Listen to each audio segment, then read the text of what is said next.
My first guest needs really no elaborate introduction. He is probably one of the most prominent actors in the entire world today. Would you welcome, please, Mr. Charlton Heston? Charlton Heston publicly revealed his battle with Alzheimer's disease in 2002 at age 84. Some thought it was just Hollywood gossip. Others believed there was some truth to it. My dear friends, colleagues, and fans, my physicians have recently told me I may have a neurological disorder whose symptoms are consistent with Alzheimer's disease. But now we have an answer straight from the man himself. But here's the real question. Why now? Why, after all these years, did he finally decide to break his silence? Stay with me, because by the time we reach the end of this, you'll either be completely shocked, finally satisfied, or left with even more questions. Let's get into it. The last days of a Hollywood icon. Charlton Heston's story took a deeply emotional turn in 2002 when he received news that no one ever wants to hear.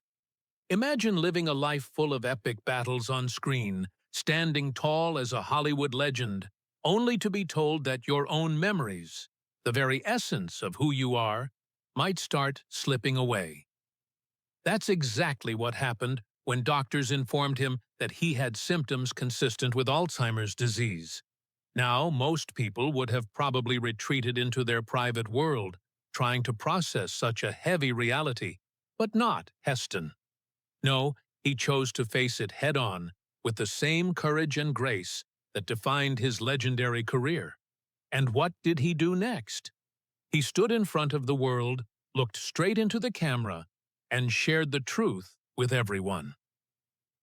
During a videotaped statement at the Beverly Hills Hotel, he addressed the situation with remarkable dignity. His voice, the same powerful voice that once commanded armies in Ben-Hur and declared, "Let my people go," in the Ten Commandments, now carried a different kind of strength, one rooted in vulnerability and honesty. My physicians have recently told me I may have a neurological disorder whose symptoms are consistent with Alzheimer's disease, he stated. But even in this deeply personal moment, he remained the Charlton Heston everyone admired, strong, determined, and unwilling to let anything, not even a disease, define him. "I'm neither giving up nor giving in," he declared. And in true Heston fashion, he even found a way to keep his sense of humor intact, joking that if he ever repeated the same story twice, people should just laugh anyway. Few actors have left a legacy as impactful as Charlton Heston. But with fame came controversy, and for years, whispers surrounded his name. Now, at 84, he's finally confirming what many have long suspected. What does this revelation mean for his legacy? The truth might surprise you. How many people could manage to smile through something like that? It's a testament to his spirit. Now, the signs of Alzheimer's began showing in small but significant ways. He found it harder to remember names, something that must have been incredibly frustrating for a man who had worked with hundreds of people throughout his career. His physical energy, once boundless, started to decline.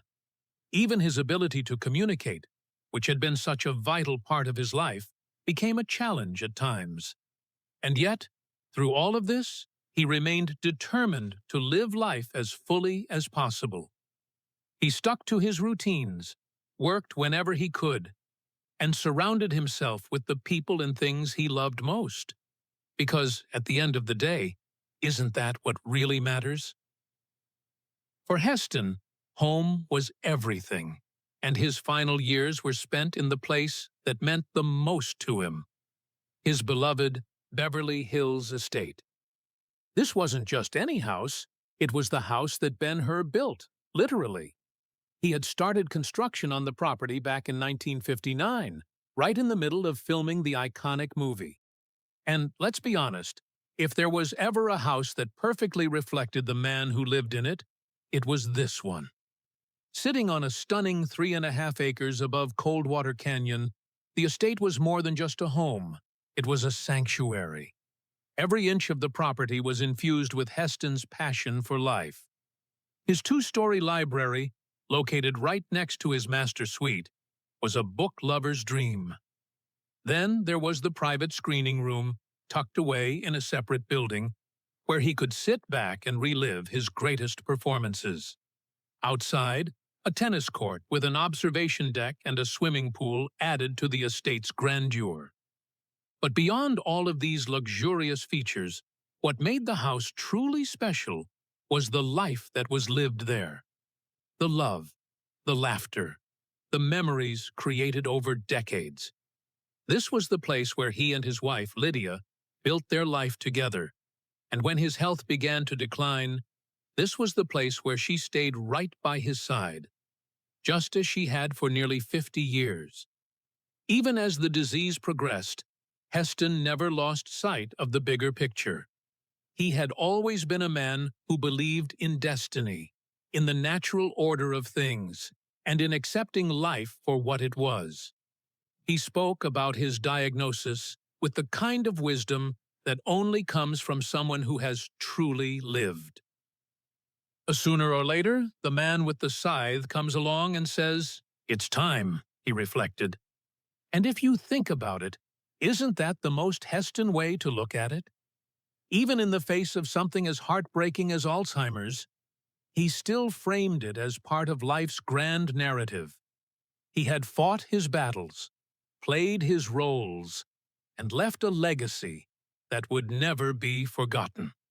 A marriage that lasted 34 years. Charlton Heston and Lydia Clark's love story wasn't one of those whirlwind Hollywood-style romances where sparks fly instantly.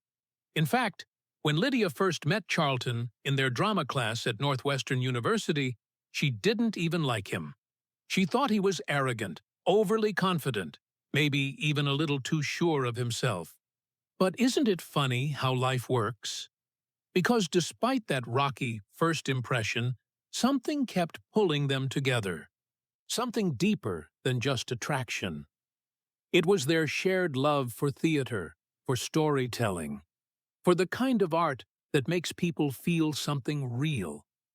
And as time passed, Lydia started to see Charlton in a different light. The way he talked about paintings, horses, and trees, of all things, just had a way of captivating her. Before long, she found herself falling for the very man she once thought was too full of himself. Their love story took root in the simple, everyday moments. They had a favorite spot on campus, a lilac bush near the speech school, where they'd steal quiet moments together, lost in deep conversations about books and plays. You know those couples who seem like they just get each other? That was Charlton and Lydia. And then, in 1944, right before Charlton left for World War II, they made it official.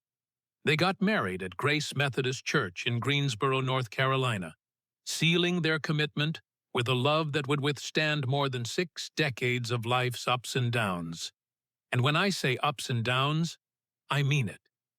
Their early years weren't some picture-perfect fairy tale. Charlton was shipped off to serve in Alaska, leaving Lydia behind, and they had to rely on handwritten letters to keep their love alive. Can you imagine that? No texting, no video calls, just ink on paper, waiting days, even weeks, for a reply. But they did it. They built their marriage on patience, trust, and the kind of dedication that most people only dream of. After the war, they took on New York together, chasing acting careers in a city where the competition was brutal. But they stuck it out, supporting each other every step of the way. It wasn't just about making it in showbiz. It was about the partnership they were building, the life they were creating together. And when Charlton's career took off, Lydia wasn't just the woman standing in his shadow. She was his rock, his sounding board, his partner in every sense of the word. They weren't just spouses, they were a team, and they weren't just about their own success. They cared about the world around them. In 1963, they stood side by side at the March on Washington, fighting for civil rights at a time when taking a stand wasn't always easy or popular. But that was who they were, people who believed in doing what was right, no matter the cost.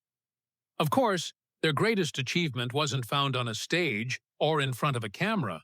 It was in the home they built together, raising two children, Fraser and Holly, in what their daughter later described as an idyllic childhood. They were the kind of parents who actually enjoyed spending time with their kids, reading books, watching movies, playing board games. They weren't just raising children, they were shaping future storytellers, thinkers, and dreamers. But life has a way of throwing challenges at even the strongest couples. Lydia battled breast cancer, enduring a mastectomy, and Charlton was there for her through it all. Then, years later, when he was diagnosed with Alzheimer's, Lydia returned that same unwavering devotion. She never left his side, never wavered, because when they said, for better or worse, they actually meant it. Their love was the kind of love that lasted. When they celebrated their 50th wedding anniversary at the Hotel Nico, surrounded by 224 friends and family members, Charlton marked the occasion by upgrading Lydia's $12 wedding ring with diamonds, because to him, she was worth more than anything money could buy. They stayed married for 64 years, an eternity in Hollywood terms, and when Charlton passed away in 2008, Lydia had been with him through it all, from the first spark of young love to their final moments together. Their children say they were amazing parents. Their marriage was proof that love, real, lasting love, isn't about grand gestures or picture-perfect moments. It's about showing up, day after day, through the good, the bad, and everything in between. It's about seeing each other not just for who you are, but for who you're becoming. And if Charlton ever had a single regret in his life, it certainly wasn't marrying Lydia Clark. He once said, "I obviously found the right girl the first time out, and I had the brains to recognize that." And that, right there, is what made their love story one for the ages. Charlton Heston built a career on playing larger-than-life figures, from Moses to Ben-Hur.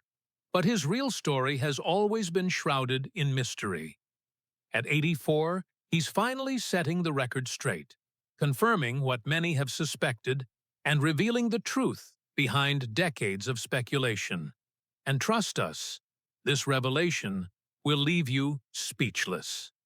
His battle with memory loss. Charlton Heston's battle with Alzheimer's wasn't something that hit him all at once. It started quietly, like a shadow creeping in at the edges of his life. Small, barely noticeable things at first. He'd forget names, lose track of where he put things, or struggle to remember recent conversations. Nothing too alarming, right? After all, everyone has those moments. But then it started happening more often. He'd walk into a room and forget why he was there. He'd pause mid-sentence, grasping for a word that wouldn't come. And soon enough, it became clear. This wasn't just regular aging. Something was wrong. Doctors ran tests, and the results weren't what anyone wanted to hear. His symptoms were consistent with Alzheimer's disease. Now, for most people, that diagnosis is terrifying. And for a man like Heston, who had built his entire career on being sharp, commanding, larger than life, it was especially cruel. But you know what? He didn't hide from it. He didn't try to pretend everything was fine. Instead, he faced it head-on, just like he had faced every challenge in his life. In 2002, he stood in front of the world and made the announcement himself. His voice was steady, his presence still powerful. He said he was stepping away from public life, not because he wanted to, but because he had to. And just like that, a man who had spent his life playing heroes was about to fight his hardest battle yet, one he knew he couldn't win. At first, the changes were slow. By 2005, the disease had moved faster than anyone expected. His closest friends, people who had known him for years, were shocked by how quickly he had changed. The once vibrant man who had commanded stages and screens now struggled just to get out of bed some mornings. He fought it for 5 years and 4 months. That might not seem like a long time, but when you're battling Alzheimer's, every day is a fight. Most people with the disease live about 8 years after diagnosis, but Heston's decline was quicker. Maybe it was the stress. Maybe it was just the way the disease worked in his case. Whatever the reason, it was heartbreaking to see. This was a man who had once been the face of strength and resilience, now needing help just to do the most basic things. But even in his hardest moments, you could still see flashes of the man he had been. A certain look in his eyes, a familiar expression, reminders that underneath the disease, Charlton Heston was still there. He passed away in 2008, surrounded by family, the people who had loved him, who had stood by him through it all. And while Alzheimer's may have taken his mind, it never took his legacy. Because Charlton Heston wasn't just a great actor. He was a great man, a fighter, a leader, and above all, a husband, a father, a friend. His life was filled with moments of triumph, but his greatest victory was in the way he faced his hardest challenge. Not with fear, but with courage. Because that's who he was, and that's how he'll always be remembered. He was one of Hollywood's most celebrated stars, a man who commanded respect on and off the screen. But for years, rumors followed Charlton Heston about his politics, his personal life, and the hidden truths behind his career. Now, at 84, he's finally ready to speak. What's fact? What's fiction? And what has he been keeping to himself all these years? Let's dive in. Regrets about his Hollywood feuds. Hollywood may seem all glitz and glamour on the outside, but behind the scenes, even the biggest stars had their fair share of drama, and Charlton Heston was no exception. He was one of those old-school, larger-than-life actors who carried himself like a king, but sometimes that meant clashing with his co-stars in ways he later regretted. Sure, he was known for his towering presence and unwavering convictions, but that same stubbornness often led to feuds that he probably wished he could take back. And when Heston clashed, it wasn't just minor bickering. It was the kind of tension that could change the entire energy on a movie set. Take his infamous feud with Sophia Loren during the filming of El Cid in 1961. Now, you'd think working with one of the most breathtaking actresses of all time would be a dream, right? Not for Heston. From the start, things between them were rocky, and it all came down to control. Heston had been cast first, so he probably expected to be the main focus of the production. But then Loren came in with her own demands. She wanted more romantic scenes, a strict shooting schedule, and, to top it off, she was making more money than Heston. And let's be honest, in the early 60s, that was a hard pill for a leading man to swallow. The little things started adding up. Loren insisted on having her own personal hairdresser flown in at a staggering $200 a week. Now, that may not seem like much today, but back then, it was a fortune. She also needed the script translated into Italian and then back into English, which probably slowed everything down even more. Heston, already frustrated, decided he was done dealing with her directly. He went so far as to refuse to look at her during certain scenes, asking for a stand-in when they filmed Laurie Ian's close-ups. Can you imagine that level of pettiness? It got so bad that during one of the most emotional moments of the film, the deathbed scene, Heston was literally looking past Lorraine instead of at her. He later admitted that he wasn't looking at his dying co-star in that moment, he was looking into the future. That's some serious commitment to a grudge. But here's the thing about time. It has a way of making people see things differently. Years later, Heston admitted that he regretted how he treated Lauren. He realized that his pride and frustration had gotten the best of him, and he wished he had been kinder to her on set.